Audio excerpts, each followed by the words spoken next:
Okay, so I'm going to start another video here. This one is probably going to be a little bit longer. We have to go through a few different things, but before I started out, I just wanted to give a little shout out to the grads who are going to be graduating real soon. If you're interested in checking them out, you can head over to gradshow.com and see what kind of stuff the last year's produced. We're going to have the new stuff up online soon. A couple of things that I want to talk about here is primarily the skin shader, and we want to go ahead and make use of the skin maps that we did in Mudbox. One of the things with this is that in order to really get in depth in here, it takes a lot of other sort of pre-knowledge to get a really nice render off of here. One little thing is that the model I've created here was just a quick sculpt. So one other detail that you should know about is you want to add a whole bunch of additional details and stuff like that to get the most out of your overall shader. I haven't bothered going in and fully detailing my piece. I just wanted to get this a quick sort of tutorial out there just to cover a few things that I'm not seeing a lot of on YouTube, and just get a resource out for grads in the past and for myself to use in the future. So adding a number of other details, you're going to get a lot more out of this. But the skin shader, or the skin texture that you've created here, is going to certainly offer you a fair bit, providing you start off with decent lighting. Think about the fact that you're using physically real materials, or things that are trying to replicate that to a certain degree. The SSS skin shader and the MIA shader X, the architectural shader, so what it's actually called, is also going to be incorporated here. And also the fact that we're going to have to use linear workflow. And so all these elements kind of combine into the creation of this final render that we're looking to create here. So I created just a quick setup of that with a quick render. You note that all the little details are missing, and the skin shader, or the skin texture itself, is not quite finished, but it's a nice start, and this is the general process that you want to go through in order to get there. So to get this together, first of all, I had to throw in some lights just to test it out. Best thing to do is to start tweaking your shader in proper lighting conditions, the lighting conditions that you intend to test it in. And in fact, probably a good idea to test it in a few different lighting conditions as you're tweaking it, to make sure that it'll work for whatever kind of environments you want to put it in. So you've made the texture, you know that the texture is going to work as it is. Breaking it down into the skin shader requires a bunch of tweaking. So when we get into the actual skin shader, I'm just going to go ahead and apply a new skin material on here. So I'll just create a new one. Skin shader comes in with a whole bunch of presets, default settings and stuff. So we can take a look at what that looks like.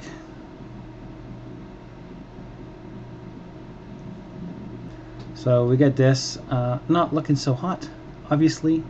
The default settings are not really going to work for all situations. It's maybe a good starting point, but it's not, the ultimate. Some of these issues come into the fact that the defaults here are a little bit extreme. First thing you should think about is that physically real shader, physically real lighting, all this kind of stuff, we're dealing in somewhat realistic measurements, we would hope. And let's take a quick look at our settings here. If we go in here and take a look, we're in centimeters, right? So we're dealing with centimeters. 1 MIA grid unit equals 1 centimeter. So what does that mean? Well, that means that the scale of our human body, if we expect some of this stuff to really kind of react nicely, is we should probably be dealing in real world scale. So an eyeball, I believe, is approximately radius 2.5 centimeters, roughly speaking. And so the size of an eyeball in relation to my head, you can figure that out, get some measurements, measure your own head if you like, and figure out what the diameter of your head should be, and maybe go based off of that. So this is what I decided to start off with right here. So next thing is I have to know that I'm going to be dealing with linear workflow. So dealing with linear workflow in part means dealing with a gamma correction, and it comes in two different elements. One is the color management for textures, and this is only for textures. So when I bring textures in, it goes and it color manages them. It takes the sRGB, which is basically every kind of image you're going to be bringing in for the most part, unless you know about the stuff and you're bringing in linear images. But typically speaking, you're going to be bringing an sRGB image in there, and we'll talk about what that is in a moment. And it's going to convert it into a linear image, which basically just means that it's going to darken it. It's going to strip gamma off of it that's been put on there for the purposes of you to be able to see it better and just look more accurate to you. So it's going to strip that off, and then when we go and do the calculations, the lighting and all the stuff in here, it's going to do all its calculations, and then we bring that gamma back in after all the calculations have been done. So what we're doing is we're stripping off the weird math on the images that we've brought in, allowing Maya to do its thing and do all of its math with its lighting, and then afterwards we put that same gamma information back on top to make it look more clear to us. So window rendering editors, hypershade, what does that look like? Cameras, and we put this guy on here, which is found under lenses, MIA exposure simple, and make a couple adjustments. Primarily, I mean, you don't have to make the adjustments right off the bat, but a lot of guys out there suggest you go ahead and make the adjustment to the knee and the compression. I'm not going to go into why right at the moment because I'm trying to keep this quick, but the important thing is there's that gamma. So the 2.2 has been thrown back on there. Why is that? Well, go ahead and render that and take that off. Well, because everything gets a lot darker. To really kind of explain what the deal is here, we have to, I guess, recognize the fact that lighting in here, when we calculate it across the surfaces, is being handled in a linear sense, and in order for us to really boost the light level to something that we can see, we can get stuff that's kind of blown out. Let me just pause for a second. I'm going to set up a quick scene, and it'll be like a split second for you. There we go, split second. So what we've got here is we've got an area light and just a regular plane here. So cool. Okay, regular plane. I go ahead and I press render, and bam, I get this really blown out section in here, and we can see at the edges here it's fairly well lit. And so I acknowledge the fact that the area light is one of the more accurate lights that are available in Maya. If we look at the other lights, create lights, ambient light really has no position or direction. It has no fall off. It doesn't have a lot of anything. It's just basically taking everything and making it a little bit brighter, regardless of direction or anything. It's just everything suddenly gets brighter. We have a directional light, and the directional light is essentially represented by a bunch of parallel lines. And the reason why they gave you that representation is because that's what it's doing. It's just taking a whole bunch of parallel lines and following that to illuminate the surface. And it's using this to give the illusion of moonlight or sunlight, and that all has to do with the way the light passes and perspective. So we'll talk about that in a moment.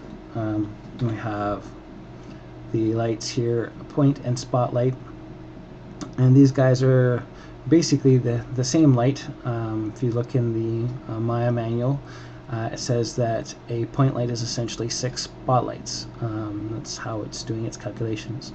I believe that was in MIA manual version 2 or something like that, way back when. So, whoops. So, when we look at these guys, they're essentially the same light, but with a few subtle differences. So, the point light and spotlight, when we look at these guys as a final light, we notice that it comes to a very tiny little point here, and it's the same with the other one, and it's infinitely small. It doesn't have any actual volume to it.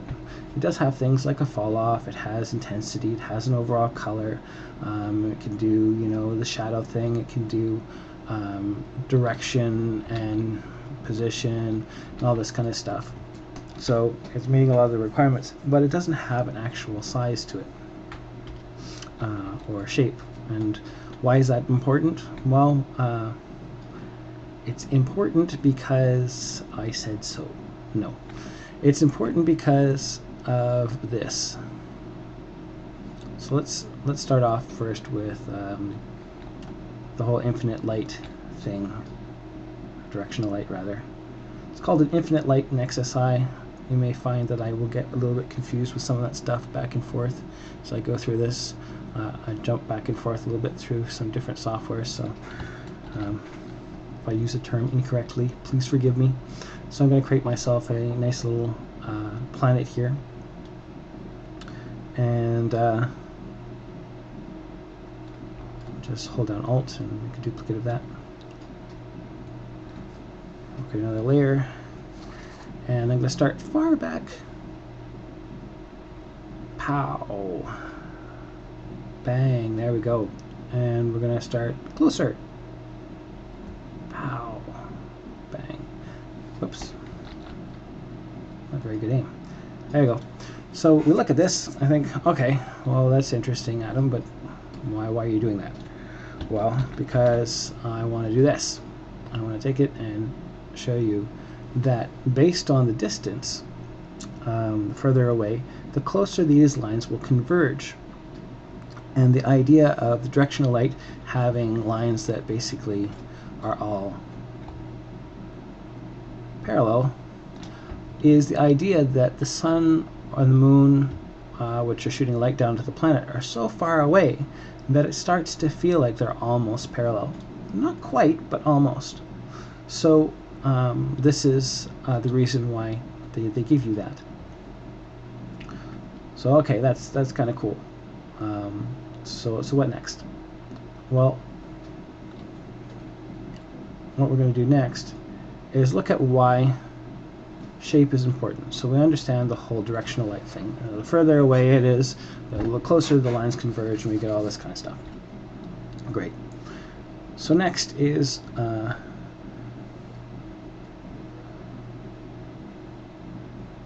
little box.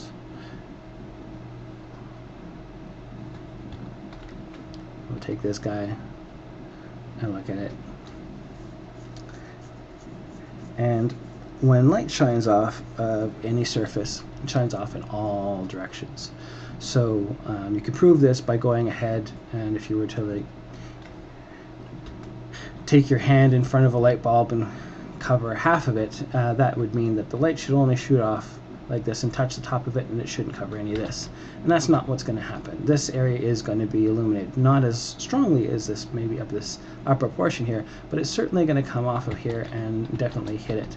So we know that any point on the surface shoots light in not just a linear direction along, it's normal, barrel, just like we used to draw the sun when we were in preschool. It doesn't do that. It goes in all directions, and every individual point is shooting off light in all kinds of directions until it can't, anymore, and it reaches a point where right there it can't go any further. So, but it's doing it in all different directions, each individual point along here, and there's infinite number of points, well, perhaps not infinite, but there's a limited number of points all the way along here. So if we have something that's like a surface we want to shine on, and let's say there's a point here and it's shining off, and bang, it's hitting the corner of that, causing shadow, and there, and so this area is shadow. In Greek that would be umbra. So we hear the term umbra. Ooh. And then we go, and another point of light is also shining off of here actually, and it's going down and it's hitting the surface, and it's creating its own little shadow. And so here's two shadows, and they overlap in this area here, and that again is still the umbra, and this is what we would call the penumbra. So this is the other area, and what that basically looks like once you get a whole bunch of these dots all over the place. Let's do that. I'm going to fill that in, deselect that, and we'll take its opacity down, because what's happening here is this penumbra is receiving light from other portions of the surface, so it's not receiving as much shadow as this area is, and so of course it's not as dark. So we're taking this one, we're just going to hold the Alt down and kind of start to overlap them.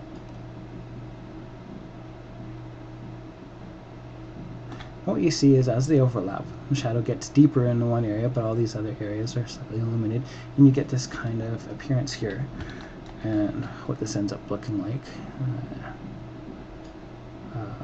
filter in large quantities, is a nice smooth sort of shadow. And this is what we get out of these different points of light. And of course,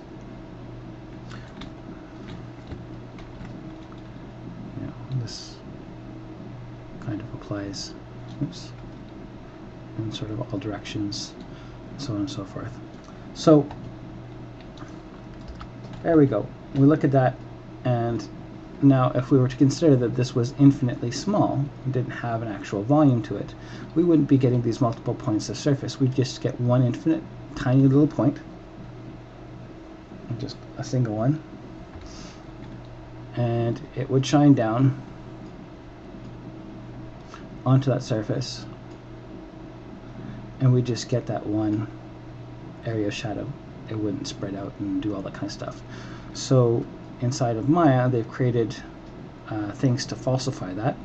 Create lights, a spotlight, and we've got a penumbra angle, which kind of fakes things, but when we cast shadows onto it, the shadows are still sharp. In order to get the shadows sharp, and we have to go in, we have to start fiddling with light radius and shadow rays in order to get that kind of effect as well, and it's all been faked in. So we can play with that, or we can play with something like this, an area light. It's got shape. The second thing that we will notice is when you look at somebody's eyes, the reflections are typically not shiny little dots, which is what you're going to get from all those other lights. From an area light or from final gathering, you're going to get a shaped highlight. Now, the idea of any kind of surface being something that looks realistic starts from the idea of lighting, how it reflects. A chrome surface, for instance, is only looking like chrome because it's reflective, and as long as there's something for it to reflect in the environment all around it, it will look like chrome. And if there's nothing for it to reflect, you're going to get a whole lot of nothing. And of course that's a problem. It doesn't look like chrome anymore. It just looks like some black kind of shader with, maybe a little light dot, and you're saying, well, it doesn't look like, the metal that I expect to see on my motorcycle or whatever. And the same sort of thing applies to something like skin. You want something to kind of have it basically reflect. So you don't want just these fuzzy little dot highlights, you want something with a little bit of shape and volume to them. So that's why we're using the area light. So the next is quadratic decay, realistic decay. I go ahead and put that on there, and I look, and suddenly, oh geez, well it's falling off too fast. Let's just actually switch to mental ray here. So you see it's the same thing. And so it's falling off. So typically speaking, this means we're going to go ahead and intensify this, and bring up the intensity. I don't know, like 100 or so. And bring up the intensity, and bam, you know, we get this blown out thing going on again. Let's bring it out to 10. Let's try that. And I get this. But it's not reaching towards the end quite as much, and it's still blowing out in the center. So let's bring this back down to 1, and let's investigate something else. When I said that the lighting in here is all being calculated in a linear sense, that's what's happening. And we go ahead and we take a look at the idea of some linear workflow here. So linear information. So we get a color gradient and a black and white gradient. And I'm going to go ahead and apply a 2.2 gamma on this. And this is what it does. You can turn that on and off.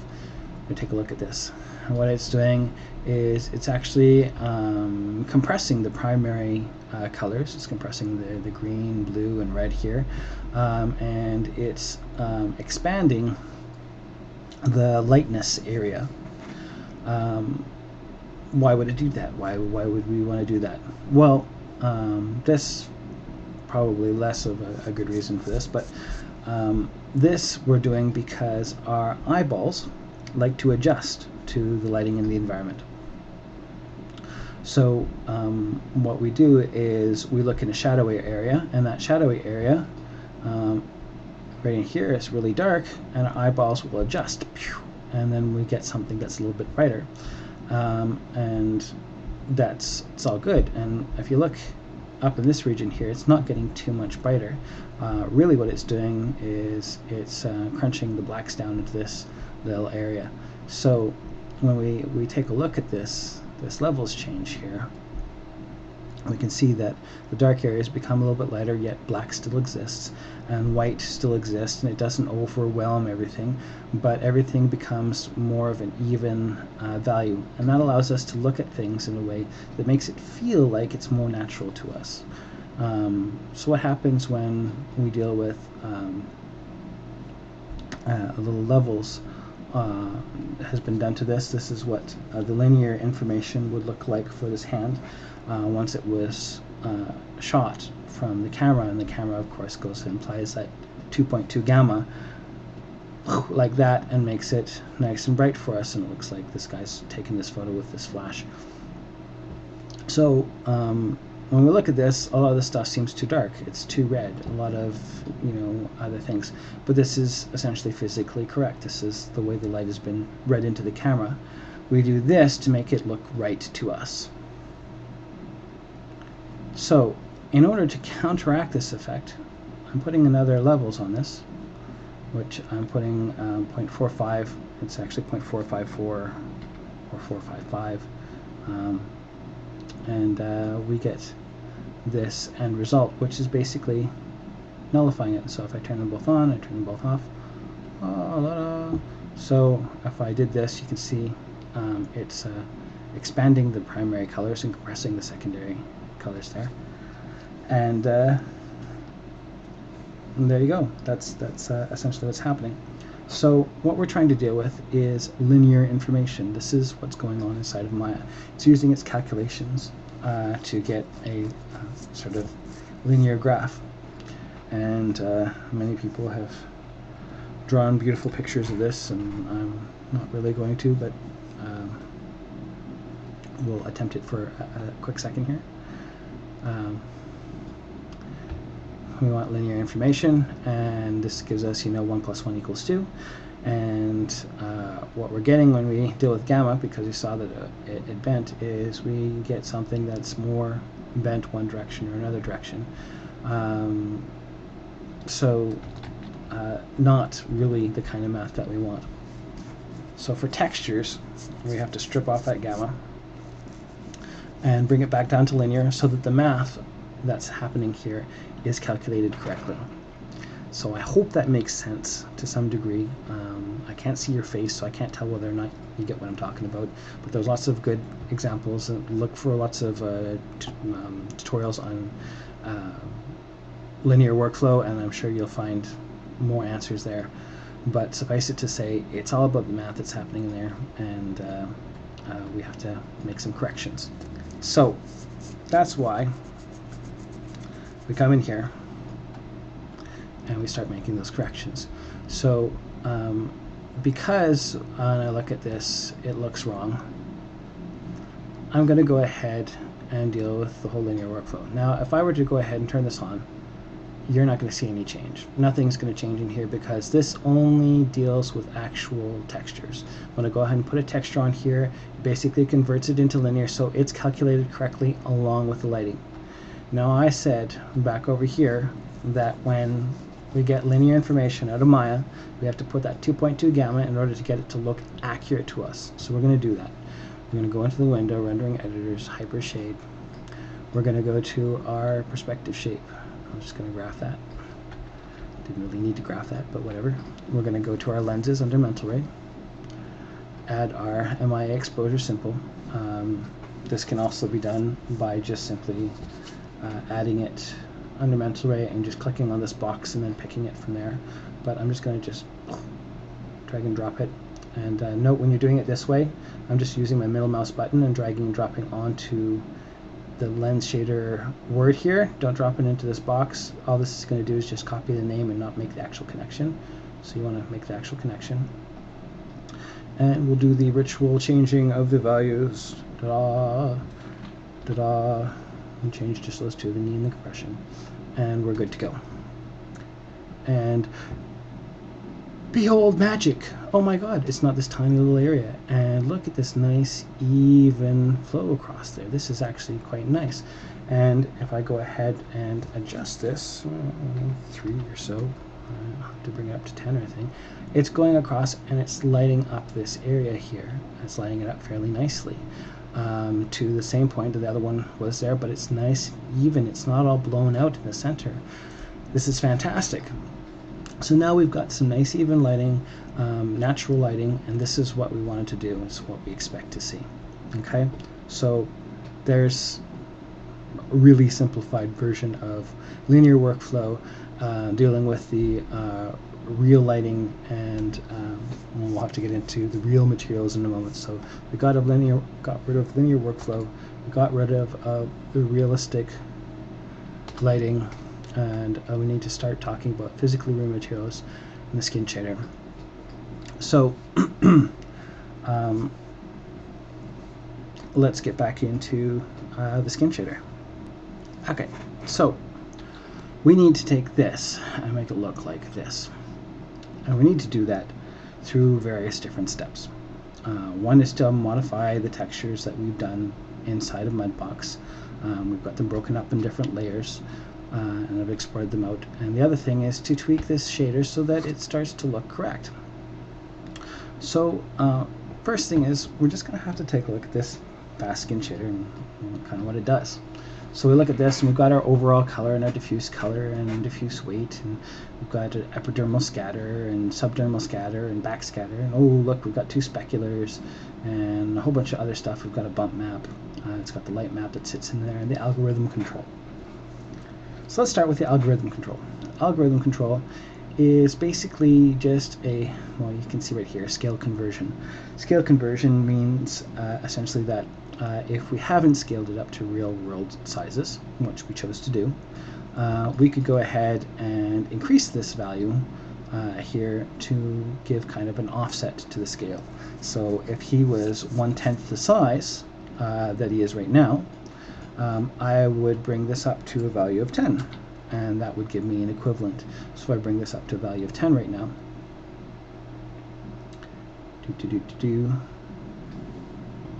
You can see that it's not as translucent as it was before. We're getting deeper shadows in here, and everything is to, generally speaking, a different scale. So that's what scale conversion is all about.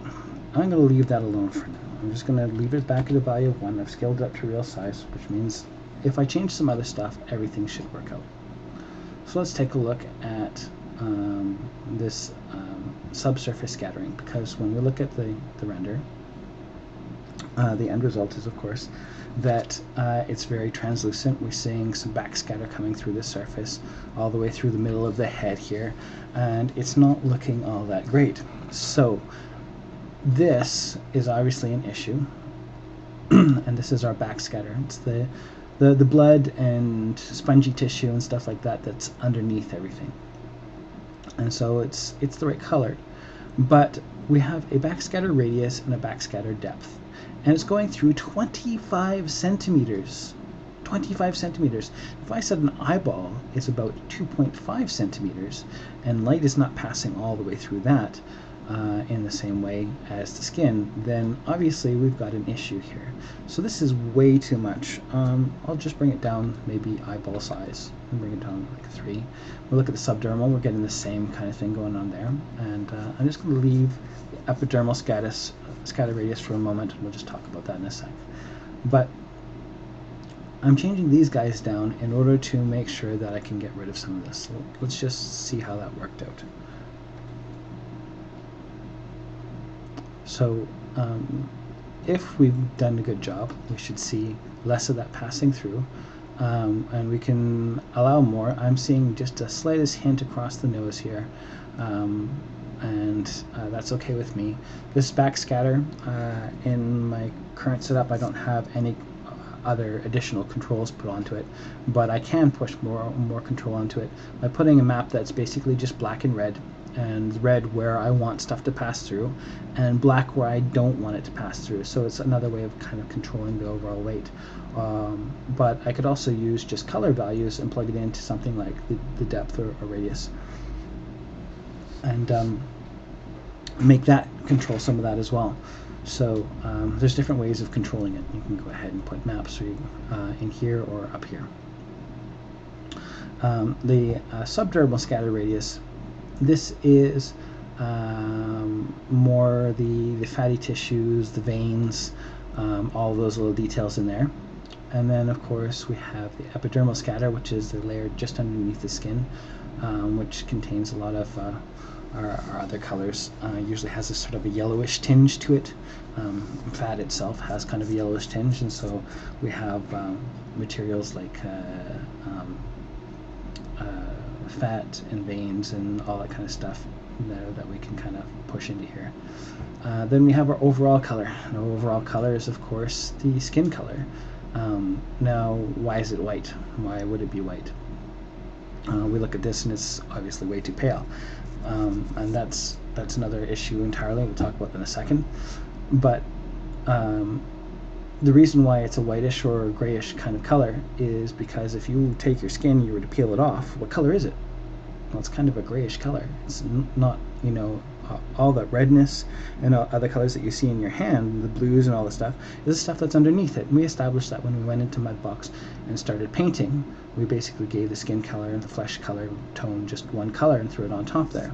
And the rest all came from the stuff that we underpainted, that gave it all that detail.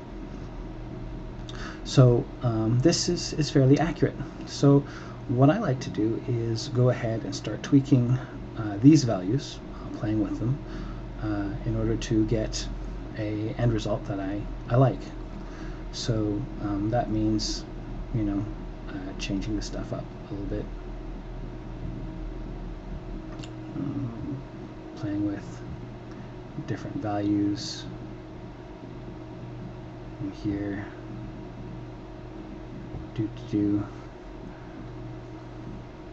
You start tweaking it,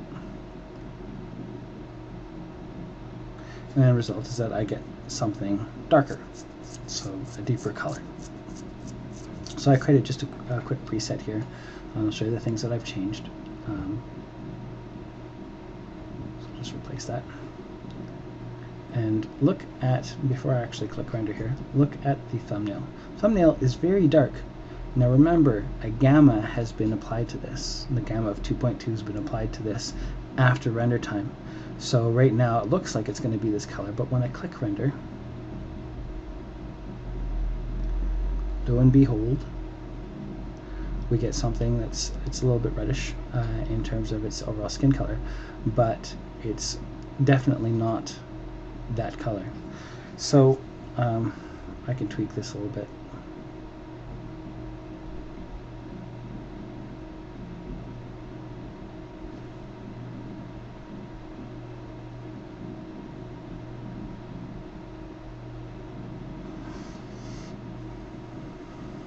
It's there. Maybe we'll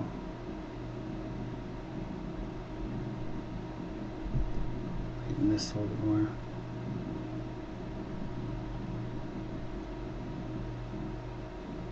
Get some kind of pale pink skin. So there's an interesting fleshy tone. Another thing that you may want to do while you're working on this and you haven't got a spec map in place is you may even just want to go ahead and turn that off and get a more accurate look at what's going on, because that specular highlight can be kind of distracting in the initial phases. So look at that, and okay, there's the skin tone. So if that's the skin tone that I like, something that I want, I can take a look at these values right here, and remember that a 2.2 gamma has been applied to this. Now for textures, what I've done here is I've turned on color management, and again, when I change this right now, nothing's going to happen because no textures are present. As soon as I plug a texture in, it's going to take it, it's going to strip off the gamma and go in and then color correct. I could turn this off and I could just use these colors as the basis for everything that I'm going to do. But most of us do not want to work that way. A lot of time people are going in and painting it to the proper kind of general skin tones and working from there. So what I want to do is I want to go ahead and keep that on, and that means that I have to gamma correct these values in order to figure out what the base colors of my maps are, because that's what I'm doing. I'm going to take each one of these guys, this color and this color and this color and so on and so forth, and I'm going to use these after being gamma corrected to be my actual base color of each individual map. Now some other things that I went ahead and changed in here, obviously I tweaked some of the different values until something I liked was present. This diffuse weight, I didn't have to do it this way. I could have actually made the diffuse color a little bit brighter and it would have done the same thing. Making this brighter and this lower, you notice it gets darker again. So that's kind of up to you. Let's go ahead and play with it. I was just poking around and eventually I got to an end result and I just kind of kept it. So tweak it to the values you want. If you want green skin, blue skin, black skin, white skin, pale translucent skin, whatever you want, you know, start tweaking until you get something that looks nice here, and then transfer this over to to Photoshop. I'm just going to press print screen, jump over here, file new, and that's not correct, so that means that my print screen did not work. Print screen, I may be running out of memory.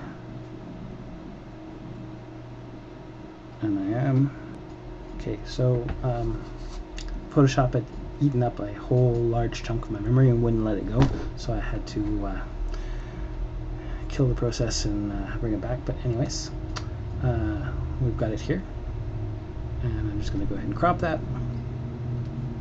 So I print screen, paste it in here, and I'm going to do as I said. So I'm going to do image adjustments. Actually, I'll do it as a layer here, adjustment layer. I will go 2.2. Ta-da! And there are my values. There are my base values for my maps. So that's what I'm starting from. You can see that right here it matches the render that I had. So we know this is working. So we can see all these different values, color values that we're going to use with our wonderful color picker. Say, okay, I want you to look like this, etc. So we've got setup that I've got done here. Let's get all this on. Looks like it's all on. So these are all the layers from Mudbox. When you go into Mudbox and you right click on the channel and say export selected as PSD, it will bring them all in, and it will bring them in with their current opacity values and stuff like that, all in their order that's there. And I went and did some tweaking to this thing, but we'll go through the steps of some of what I did here in order to get this to work. The point is, I went for my diffuse, or sorry, my overall, and my overall is, of course, this very light pale color, and that's the basis for this color in here. So in order to do this, I just applied levels to it, and I added about a 3.1 gamma to this to get close to that value. Kept some of the colors in there, and that worked out just fine. I have my epidermal, and my epidermal contains within it a levels and a color balance. So levels, of course, has increased the white value and brought it up just to blow out some of these things here. I brought my mid-ranges in as well, from basically my gamma, adjusted that. And then with the color balance, I went into the mid-tones only, and I adjusted it to add a bit more red and yellow into this to give it that kind of orangey color. And that color again is going towards this. So if I actually just color pick that, and I were to put this on a layer above, color pick, oh yes, yeah. When you're on an adjustment layer, it doesn't pick the actual color. What is that? Sorry. Color. So you can see the color is pretty close in here. These are actually a little bit richer. That it's kind of an in-between between the darkest and the lightest values, but somewhere within there. So mine's going to be maybe a little bit more orange, and I can adjust this further to get that different.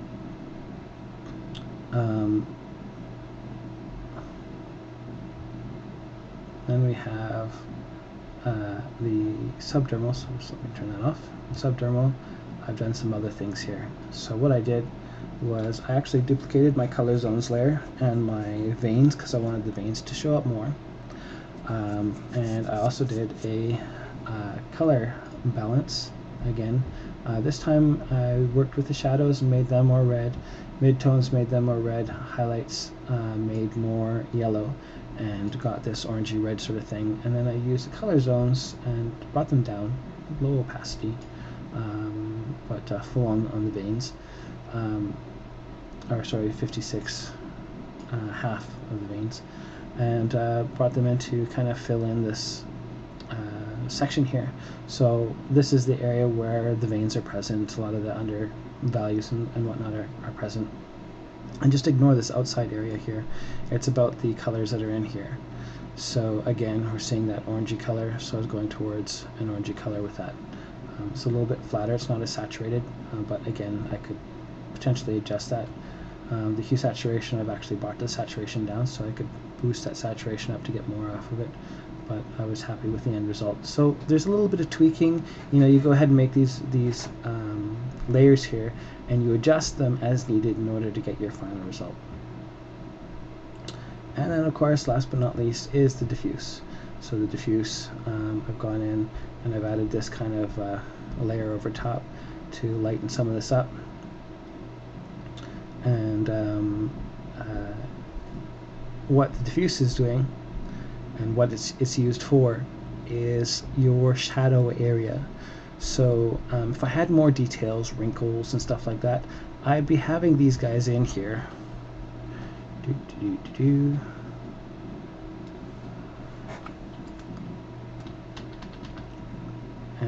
and maybe intensifying those wrinkles a bit more in here. So I don't have all those in. Like I said, I haven't bothered painting that in there, but you can see it's a little bit darker around the edges of the nose, and that's the whole point of this, just to make these areas either lighter or darker. Pores, for example, can go in here, wrinkles, etc., to add more detail, just to darken those things out. I made this area, the bony area, a little bit paler, just really lightly. It's just like 13% of this white over top of it, just to lighten up that section. And the rest of it is pretty straightforward. Something else that I did here is for the subdermal, just to adjust this a little bit better, is I made myself a quick little mask, and this little mask here is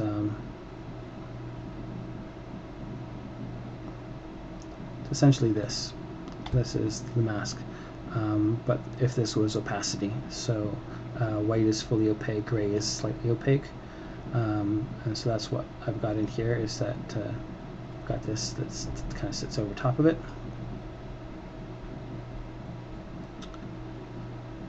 And hold down Alt key between, and again it's lightening that bony structure in there and darkening the rest of it, but allowing some of these veins to pass through a little bit stronger in those other areas. So it's just making the skin portion of this a little bit more translucent.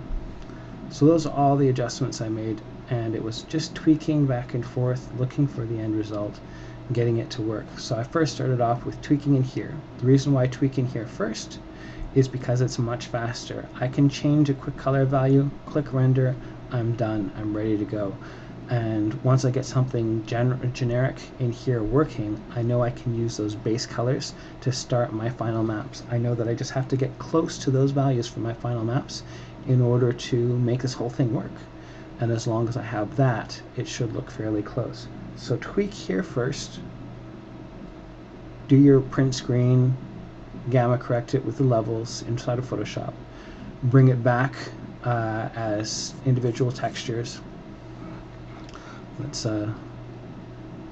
assign skin 1 and test that puppy out.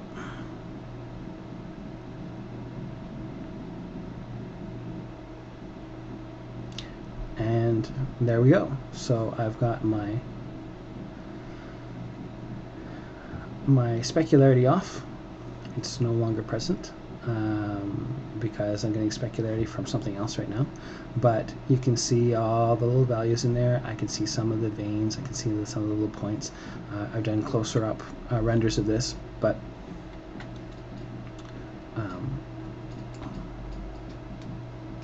suffice it to say, I can see those little different values hanging out in there, and that makes me happy. So I know this is working. So the next step is, of course, applying another material in order to make the shadows deeper, because one thing that you probably noticed from this is that the shadow is not fully intense, and of course the highlights are gone. I could put those back on, but we're gonna put them in a different way, which is a growing popularity amongst various different people, which is to use an MIA shader. And I'll just kind of quickly talk to you why. MIA material.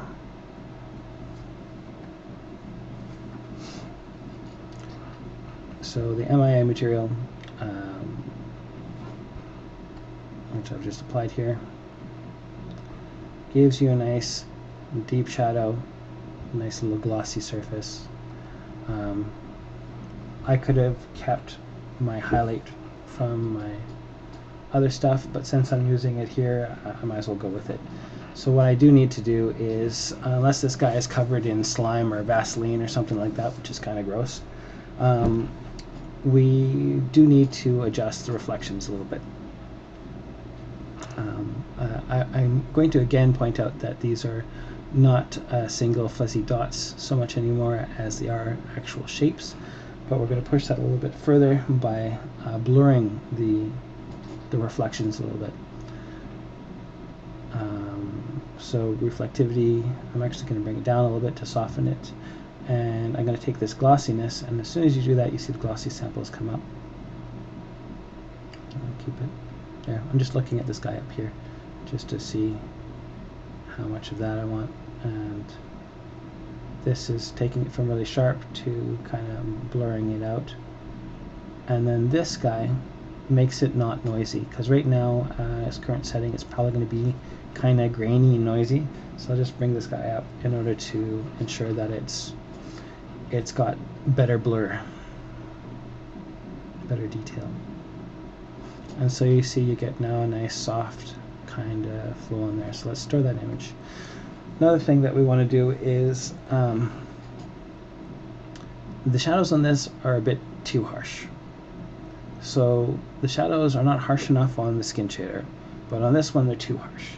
So what I just did here with the glossiness and the glossy samples, I'm going to actually do with the shadows themselves. So I'm going to blur the shadows by taking the roughness of the shadows down. And just watch this thumbnail as I take this and pull it. See how it kind of washes out and flattens out? So what we're doing is basically diffusing that a little bit. So I'm going to pull that out a little bit. Plus render. See what that looks like. And you can see it just kind of flattens that whole thing out, the highlights and shadows. Just evening that whole area, allowing the light to appear as though it's diffusing across that whole surface. So where it's gray, I want it to be the color of my skin. Now you would think, mind you, that this would be the appropriate place to plug it in, and it's not. What I actually want to do here is I actually want to throw that down all the way to black, and so of course what we're left with is this, and we can see how the actual specular highlight is playing across that surface. We've got what looks like our primary and our secondary specular going across there. It's looking fairly nice actually, and that makes me happy. So if I go ahead and go down to the Advanced tab, if you were to put in an incandescent map, essentially, things that would cause stuff to glow, so to speak, you'd go ahead and you kind of use the additional color to bring some of that forward. And it would happen over top of your already illuminated area. But since I've set this whole thing to black, what's going to happen here is this is just going to replace that color. So I plug it into the additional color, my overall map. So Windows, Rendering Editors, Hypershade, and promise you guys it's a long video, but this is the end of it. You go ahead and you plug in your fast skin right into there, and that's what I've done here. So you can see it's been plugged in. So that's basically the end of it. So after you plug that in, oh, not too, where I got that on there. Sign existing. Keeps on messing with me. Sign existing one. Press render.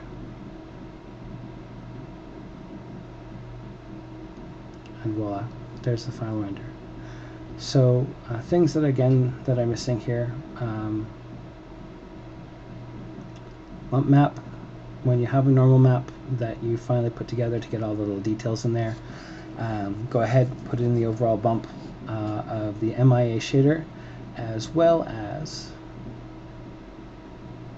the bump on the bump shader in order to put all those pores and those details and stuff that I said that you wanted to get. So again, all of this stuff comes from that. So put that in there. If you want to control your backscatter, black and red map, perfectly acceptable way of controlling that. And your various other things, play with the values here. I brought this up because I want a little bit more to show through, so again, it's all part of that initial tweaking stage. This I kept wide. You notice that it doesn't have a depth, as this doesn't have a depth either. The depth is most important on the backscatter. It's how far through the model it's going to pass. Whereas the scatter radius is across the surface.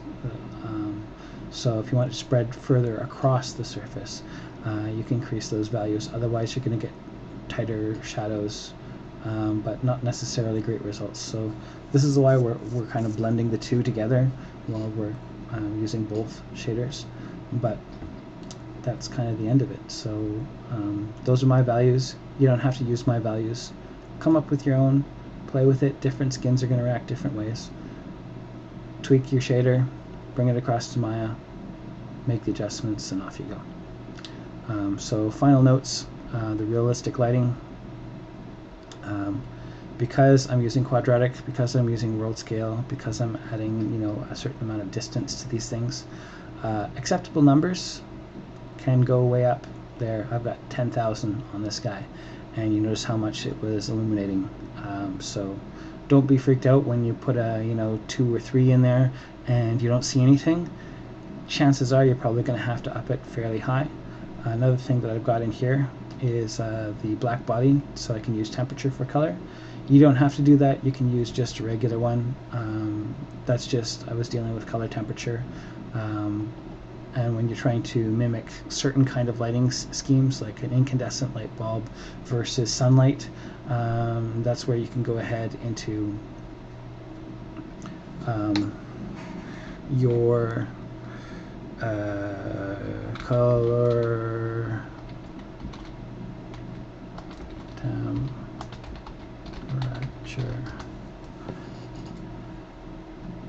I believe this is from Jeremy Burns' book or a page or something like that, but you can look and you can see the color temperature values, and those you can just input. So I took an outdoor shade area somewhere in between there. I put about 73,000 in to basically mimic a little bit of shade under a tree coming through a window, light coming through, and got that color from that. And then I had the other one, which was in the about 65K sort of daylight section, but it also works for fluorescent lights. So just a light bulb, and that's it. The end.